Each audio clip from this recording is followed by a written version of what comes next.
Welcome to Lockdown Coffee, and thank you for joining us for our second episode. This is a series of video casts which is bringing together coffee industry professionals, roasters, operators and suppliers to discuss the current lockdown situation that's affecting our industry.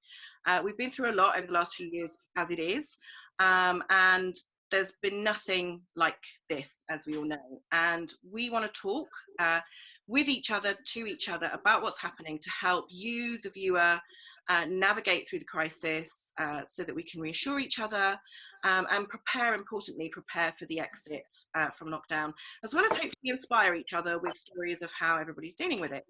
Today, I have the pleasure of, and I love saying this, I have the pleasure of Max Colonna-Dashwood from Colonna Coffee. I always love saying that when I introduce Maxwell. Andrew Tucker from Sanremo, who is also a pleasure to introduce. And Tim Ridley, founder of United Baristas and the instigator of #Barista Care, the company. First and most important question, how are you all? Who goes Great. first? Yeah, really good. Yeah, good. I'm good. Yeah. You're good. You're still lifting green coffee in the garden? No, my proper weight plates arrived. It was fun to do the green coffee, but it got pretty old pretty quick. Yeah. You the experience of the coffee. Yeah. All of it. You know, my neighbours are probably not that impressed. Okay. I like it though. I think I'll keep working out from home.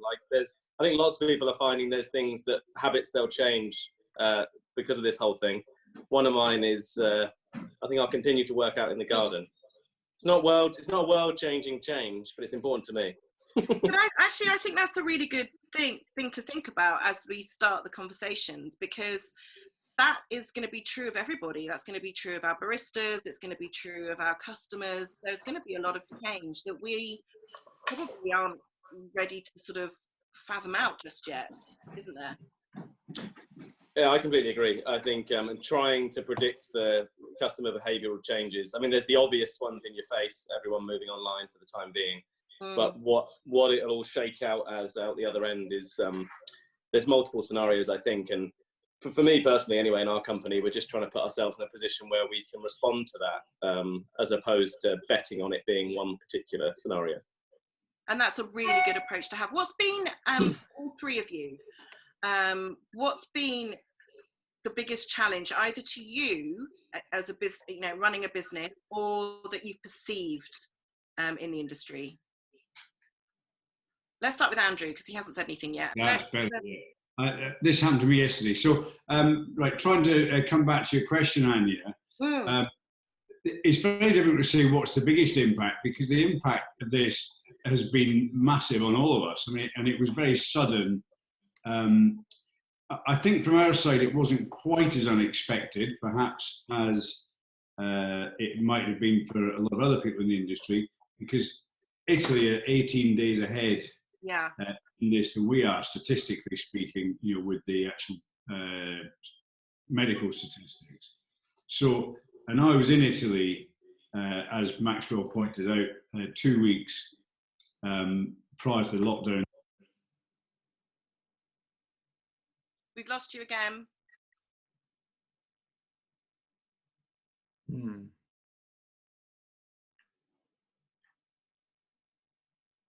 No. Sorry, Andrew. Can't hear you.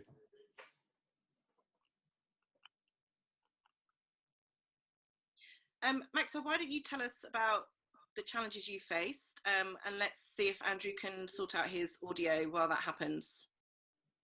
Yes, sure. I think, it's I mean, when you say the biggest impact, I mean, the impacts, I think what's interesting for me is I was spending a lot of time before this pandemic hit explaining to people that the bulk of the third wave coffee industry is wholesale cafe supply. And very few of the companies I spoke to in coffee were digital or e-com driven. For most of them, it was a side, like a side aspect of the business it wasn't particularly focused on. There were one or two, but you can name them on one hand, who were actually digitally focused. So, and we're talking about, obviously everything within that sphere, machine manufacturers, baristas, cafe owners, all the customers, events, all very wholesale driven. And that's just, You know, every single broker I've spoken to, wholesale is basically dead. You know, we do a little bit of international. You know, Hong Kong's still open. Got a few orders to Australia with them doing a partial reopen and stuff. So yeah, I think really it's just everyone's just focused on e-commerce. Everything else has been heavily hit. I think every roastery will be carrying too much green coffee. You know, everyone will be in a position trying to desperately restructure their business and figure out how to survive. And, you know, this sort of move on to e-com is just not really a strategic change by companies. It's just a desperate pivot. Yeah. It's doing something differently, isn't it? And then Tim, I mean, I know that obviously setting up #Barista Care through United Baristas has been a response to one of the biggest challenges in your view, which is the impact on staff. Why don't you just tell us a little bit more about that? Yeah, I think so. When staff were starting to go on furlough and shops were shutting down, the mood music really changed in the coffee industry, and it really seemed to me that the coffee industry has been really vibrant, but it's built on top of the coffee community, and that many of the people who work at the grassroots were essentially being put aside for a period of time, and some of the communication around that was really, really strong by employers. And some of the communication has not been so strong, which has been unfortunate. So it created a situation where, on top of the uncertainty around COVID-19 in general, there was additional uncertainty. So we've reached out to a bunch of coffee companies from around the industry and said, look, let's put together some care packs for baristas, some of whom are facing some degrees of hardship. But look, we all need a bit of love now, a little bit of compassion, a little bit of support. And you know, the community has really rallied around the initiative. We've had support from a wide variety of coffee companies. Colonna Coffee sent us some coffee this week for inclusion in the care packs. Thanks very much, Max. And that's going out next week. And that's just indicative of I think, you know, there's one of the great things about coffee is there's a really strong sense of community, and it's times like this where you see it rally, and that's been really heartwarming. And yeah, we want people to be able to tackle the challenges as best as they can, but also see through the current challenges and look to the future about the things that they might be able to do in the fullness of time. And Andrew, so hopefully we've got you back now. Can you hear me? Yeah, we can hear you. Just going back to your challenges, obviously, as you said, you guys had a bit of a heads up because of the fact that you've got the factory in Italy, and you know, the Italy business was closing down, so you were ready. I mean, we're talking about the staff now, and as that being one of the key challenges. What's happening in terms of the UK staff? Have you had to furlough? Do you have lots of people working from home? How is that impacting your business from a supply? We have, yes. So, I mean, just going back to the very start, the only thing that we got ready with was separating the staff. So people did start to work from home before that happened in the UK. And we also then made sure we had distancing, hand washing, and procedures very clear for incoming goods, outgoing goods, etc. So we were slightly ahead of the game, but in terms of business impact, you know, nobody can. And we've lost Andrew again. Quick cutout. I think we get like 5 seconds with Andrew. Yeah, it's like Twitter. You're only allowed so many characters. He's only got 140 characters per sentence. He's got so much more good content than he has limited time. It's such a shame. Can we do it with charades? I don't know. And I don't even think we should edit this bit out because I quite like it as an outtake. Andrew, let's see if we can disconnect and connect again. I'm going to move on to the next question, actually, because I think this is actually quite an important aspect to carry on talking about in terms of furloughing. So, Max, your business is quite multifaceted, isn't it? So how have you have to handle the whole furloughing situation? Because presumably, obviously, your coffee shop staff, your baristas are in the boat that you know, Tim was talking about. What about the other sides of your business? Yeah, I actually think coffee shop businesses got more immediate support than coffee roasteries. You know, it very quickly got the rates were gone on those properties. Then there's the grant, which hasn't gone out, so different councils are handling it differently. But, you know, and depending on how the furlough actually comes into fruition, you look at the shop and you go, oh, that's okay. So like full lockdown on a business is kind of a little bit easier just to press pause button on as long as the support's there. But like businesses that are still operating, but operating at reduced sort of bit trade, they're the real challenge. Like, and I think the furlough thing obviously helps a lot. Before furlough came in, we were thinking about how we get the business through this and out the other side. We were going through a growth period, which is particularly challenging because you're just spending any spare bit of cash you have, so you've got no buffer. So I think the reality for us is it's a mixture of furlough, but we'll also have to make some roles redundant that we were already, were already questioned. Like you say, the diversity of our business has helped. Some bits in the business are doing well, but we're still down. I think overall, the roastery is probably overall, the e-com has been incredible. We already had strong e-com. It's been very good. It's probably 50% down, which isn't that bad. Obviously, we've furloughed about half the staff. I'm working, roasters working. We actually had to unfurlough some staff around fulfillment because obviously when you do big wholesale orders or toll roasting, or there's lots of roasting work and not a lot of fulfillment work. And obviously with e-com, it's the complete reverse. So suddenly the operational floor has gone from loads of people roasting and packing to a lot more people fulfilling. We also launched Peak Water during this time, it's just the perfect end to a challenging story. Yeah. No, yeah. Which backer number are you? I've no idea. Are you releasing the peak jugs in backer order numbers? Well, sorry, by order of what people. Yeah. Let me say that all again. That didn't come out very well. But you're releasing the order that people backed you on Kickstarter on. Correct. Yeah. Okay. I think I'm fairly late. So great. Fine. Yeah. No, so that's interesting as well. Obviously, it's actually quite a good time to fulfill that in a weird way. In a way, I wish we'd fulfilled it before this because there's so many people who want to make better coffee at home now. But anyway, so I think the furlough thing is interesting, and I think I've spoken to a few people in other food and drink businesses, and there is definitely concern about whether the money comes back in arrears versus up front.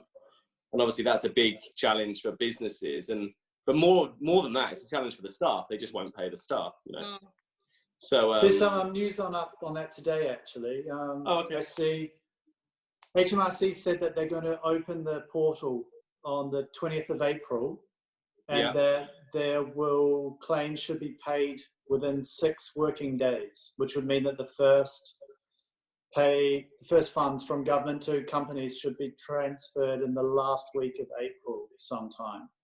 But I would presume that would be for your backdated March payroll. Correct. I assume so. Yeah. It's less than clear in the correspondence, but it's going to be a lifeline of support for a bunch of different coffee shop businesses, which haven't had cash in the bank right now. Totally. And some of them have not been in a position where they've been able to pay staff wages or furloughed wages, indeed. So if some cash coming through is going to be critical. But at least the scheme's going to be up and running, which will be, a milestone. We've also seen banks offer increase of facility to cover for the period that the government facility is not up yet. But the news that came through today was really interesting for us as well. So then, what about, I think of Andrew, who's now back? Yeah. Whether I presume what's business like, Andrew? Are most of your team furloughed? What business? Maxwell? Yes, then. So just quickly before I cut out again, can I suggest that when people are not talking, as Max and I have been doing, if you mute. Tim, maybe you've done some, had some observations as well around how some suppliers, roasters and other businesses are doing things differently. I've noticed, for instance, my favorite doing things differently is the DIY patty and bun burger. For a restaurant who decided not to do takeaway and obviously couldn't stay open, created 2 of their famous burgers through their butcher, which means their butcher benefits. And boy, oh boy, are those burgers good. I'm sorry you can't have them, Maxwell, being in Bath, but but that's a really good example where a business has said, okay, we're flummoxed, we're stuffed, we can't do anything, we're not going to go takeaway route, so what do? this is something new and different, and it's been phenomenally successful for them. There's a lot of talk obviously around events companies going onto Zoom, and how will that continue? It's a new normal. Anything that you've either done yourself or seen out there that you think is inspirational in the industry at the moment from doing things differently? I think the interesting stuff actually is less about selling a product or building a product. I mean, to be honest, I've seen enough how to make a V60 at home videos to last a lifetime. But things like this really, and some of the Instagram Live and the Facebook Live, the way different people in coffee are getting together, some, you know, like a conversation like this, really trying to dig into the market versus just, you know, keeping that coffee culture going and people finding ways to do that. That's been quite inspiring. You know, from an e-com point of view, I think, you know, there's some really interesting things people are doing, whether people, you know, how they're going about watching people figure out how to find those customers online. A lot of it's sort of ad spend driven or, you know, so for me, yeah, it's the sort of the finding out ways for the community to stay connected, which is the inspiring bit. Yeah. What about you? There's several things going on here right now as well, isn't there? Like, I think one of the introduction of technology like this has been an absolute step change almost overnight. So like United Baristas has been using Zoom for screen sharing, for assistance and for onboarding people for quite a long time. And we used to have to actually instruct people about how to download Zoom. So obviously that's something that's completely changed overnight. All of a sudden, people have got the technology, they feel comfortable about being on camera, they feel comfortable about having a conversation or sharing their screen. And there's an emerging sense of etiquette about how we talk to each other and how we can conduct a meeting in a way that's productive and useful and also personable. And then, yeah, like I guess picking up on Max's comment, I really like how we're starting to explore this to be able to do how we can bring the community together in different ways. So one of the things that we were doing this morning is we were actually doing a dry run of what will become a coffee community yoga session on Thursday mornings at 10:30. And a woman I know who's a qualified yoga instructor with Yoga Den, which she's going to lead a Zoom session, and anyone will be able to like dial in and do 40 minutes of yoga with other people from across the coffee community. And it's something that like we're kind of hoping will just provide another anchor point in the week for people and a little bit of structure and help them to stay healthy and keep balanced and to be able to manage their mental health and maybe pick up some of these types of attitudes. So the disruption provides new opportunities to be able to tackle old themes and to be able to connect with one another. But it's less than ideal in many ways, but there's still lots of silver linings, I think, that we can create. And we're trying to do that as well. Yeah, and I think if any industry is going to be community-led, it's going to be our industry, right? I mean, we're already a group of people who, you know, we all generally more or less like each other, and, you know, we all enjoy seeing each other and chatting with each other. And now that we've got Andrew back, I'm going to have one last attempt to hear what you were trying to say about the challenges, and then maybe if you don't cut out too quickly, and let's all go on mute so that we give him a fighting chance, just to talk about what you've seen, different things that are happening differently in the industry as well, and then we'll move on to our last topic. Okay, Anya. Yeah, so we, jumping straight to it then, we did furlough most of our staff, but we've continued to supply any orders. So we've got service there for parts, technical support and machines. And we had one order for a coffee machine this week. Don't know who wants it, but that's good news. So things are still trickling along. But the big question is, you know, how do we manage a complete cessation of business? And I think the reality is that we're coming out of the shops now, and now we're planning, we're sort of beginning to breathe. The furlough arrangements and the rates grants, for example, just give us a little bit of oxygen to breathe, stand back and look at it and replan. And as Maxwell says, then review, you know, how you think that you might come out of it, various scenarios, and then just try and get ready to act on all of them and just keep it flexible. And that's really what we've done. So our team are there. We are having coffee mornings twice a week with all the staff, so everybody jumps on Zoom. And then we all sort of catch up with everybody, see what everybody's doing. There's been a couple of challenges, laid out for people to do, like steps, things like that. So just to try and get people active and participating, a little bit of, camaraderie going on amongst the team. But in Italy, they're under an even tighter lockdown than we are, but looking at coming out of it. And I think the key thing, as you said right at the start of the meeting, is that we've got to look forward. There is light at the end of the tunnel. There absolutely will be light at the end of the tunnel. If you look at macroeconomics, which I'm sure Max has, this was not unexpected. A sudden drop-off in trade economically was expected at this point in time this year, and so it's not unprecedented. Neither is a disease. 25 years ago, when HIV suddenly appeared, it was doom. Everybody was sitting having the same conversations, thinking everybody's going to get infected, everybody's going to die. But they didn't, because we've got science, we've got fantastic medical facilities and scientists, and the reality. And now we've lost you again, Andrew. I'm sorry. That was quite a good run, and you were doing that was better. That was epic. I was engrossed as well. Yeah. I was just going to say, one of the funny things is I've spoken to certain friends and colleagues across the coffee industry more than I ever did pre-lockdown. Well, yes, so that's true. I have as well. I think Max and I have been messaging each other. I can't even say messaging more than we've ever done in the past, and other people as well. Absolutely, and long may that continue. Andrew, maybe if you need to do another little restart, we'll go into the last of the conversation, and that's about thinking around exiting lockdown. And obviously, Andrew was going towards that by talking about the fact that, from a macroeconomic perspective, this isn't unusual to have.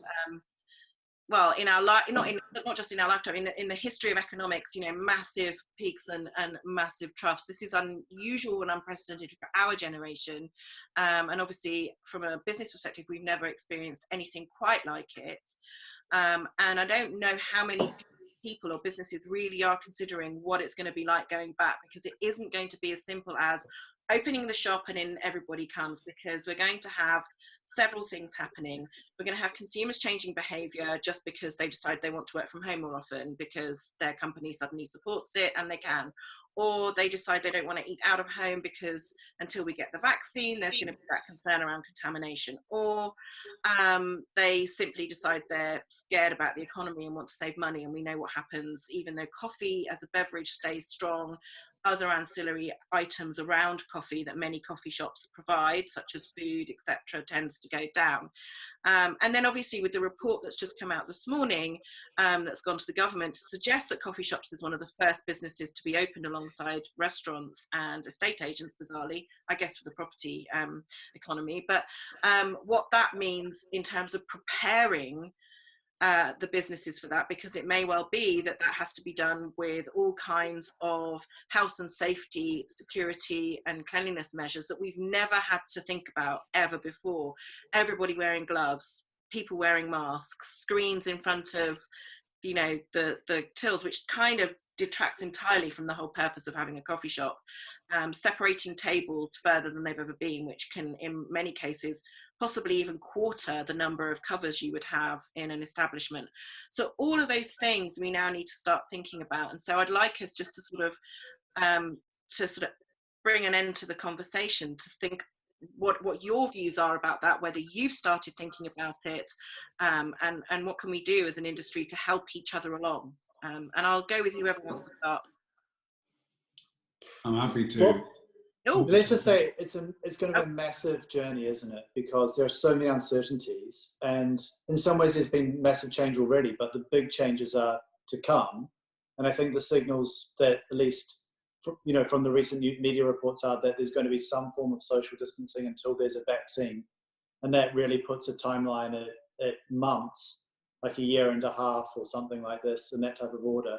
So the way that coffee shops are going to have to evolve to adapt to that is really around providing a different sense of what it is to drink coffee. And if drinking coffee was about people coming together and having time out or time away from the office, we're going to have to find other facets of that proposition that's around being maybe respite from being in the office or a break, or that consumers really value. And that's a new opportunity for coffee shops, but it certainly changes their current purpose. Max, I was wondering, when you go through your shop and bar, there's a rear door that goes out into the garden. And once you get to that garden, can you get back out to the street, or is the only way in and out of the shop through the front door? I'm afraid it's through the front door, unless we asked one of the other buildings to open their back door and they could go through them. Such a shame, because I'm envisaging a situation where people can come in your front door, get a coffee, spend a little bit of time, exit out the back door, and then head on out to a street. And some shops that's going to work really well, and then there's going to be other types of shops where those types of operational requirements make it really tricky. I was looking on Instagram maybe yesterday. 3FE in Ireland very quickly in Dublin have managed to put up screens and have adapted super quick. Our shop actually in Bath was always kind of very sparse. Customers complain about the lack of seats. So it's not in the worst position to evolve it, but I know other cafes whose whole vibe is about, cozy, busy. The whole cafe changes, its atmosphere completely changes. I think one of the customers we wholesale coffee to in Milton Keynes, they've got a few shops around there. They've been doing I've seen a few people doing these deliveries to their customers of not just coffee beans, but pastries and chocolate and stuff. I think you're going to have to keep finding, there's going to be, just like everyone starts to go to e-com, when they reopen, everyone's going to be testing quick, iterating quick, figuring out what works. But I think the reality is, I'm not seeing this as an open up. I think it's the next phase in the pandemic, and I think that, cafes and wholesale and stuff are going to be down. All expectations are going to have to be changed. It's going to be a slow journey, but hopefully one that's constantly moving in a positive direction. Yeah. Can we jump in on that point? Because I think one of the things that struck me when I read am I the only one here who's optimistic enough to think that in 6 weeks' time we'll be looking back thinking, wow, we overreacted? And that was right, because we were saving people's lives, or people's lives were at stake. But now that we know more scientifically about the death rates, we can actually go back to our lives, and everyone will bounce back just the same, and people spend all that built-up budget on coffee all in one go. Well, for me, I run a business with the pessimistic head on, but there's another bit of me that's desperate to be as optimistic as that. Yeah. I think that's an interesting point, because what's going to happen in China, if you look at what happened in Wuhan, 67% of people, one of the top 5 things that they were looking forward to and really wanting to do was to go out and eat. We lost you again, Andrew. I think it's because we didn't all go on mute, and that was a really important point that he was going to say then. Can you come back on that point? Because actually I'd really like to hear you say. Yeah, I'd like to hear it as well. Hold the thought. And Tim, I want to jump in on this idea of coffee shops opening first, because I can imagine, say, for example, if I'm based in South London at the moment, and I can imagine in the South London villages, there've been a lot of demand for coffee shops if they reopen for a mixture of takeout and maybe some drink-in. But the majority of the coffee shops in London are in central London, and they're built around servicing the office workers. Mm-hmm. And if those shops are in a position where legally they're allowed to open and there isn't the appropriate support in terms of rent reduction for them, they're going to be trading way down on what they will be, because there will be no one going to work. And it's just not going to be viable, and it's going to put incredible strains on those businesses. So I think I'm actually quite cautious about the idea that coffee shops should be amongst the first wave of businesses reopening. Rather than sounding like that seems great to me, I think we should continue to lobby government to do more to support the businesses that are going to be impacted, because it seems like that's going to carry real risks. How do you feel about that, Max? I think it's a really good point. It's super interesting that, the coffee shop doesn't just have a customer because it's open. It has its customers because other businesses are open and the whole economy is open. So it's a really, really good point, especially, and those businesses really rely on office only trade, and they were some of the first to lose all their trade when this started to happen. Yeah. There was the news on the radio the other day that they were allowing young people to go back to work. And I was like, great, I'm going to be going back. And my wife had to break it to me, like, you're not in that category. You're over 30 years old now. I was like, what? It had never occurred to me that I would be excluded from that first wave. And this also is going to present real opportunities for coffee shops, isn't it? Like, if it's going to be coffee shops first and people under 30 first, we're going to have to find ways of calibrating that proposition and putting in the right management structure and the right levels of oversight and who's going to manage and open up and shut down and do orders. There's a lot to work out in the coming weeks, and it's all solvable. But how we solve it, I think, is less than clear. Yeah, absolutely. So I'm gonna now that we've got Andrew back, I suggest we'll go on mute and just hear that final comment that he was going to tell us about the Chinese consumers, what they were looking forward to most. Yeah, one of the top 5 things that 67% of Chinese were looking forward to do is going out to eat and drink, because it was becoming a pent up, social desire. And I think that'll happen here as well. People will want to get back to coffee, for sure. Also, we do have to get our businesses. I would rather be getting back to business and trying to adapt my business to the new scenario to live alongside the virus than to be keeping it closed until we find a cure. Because, if we don't get our economy, everybody.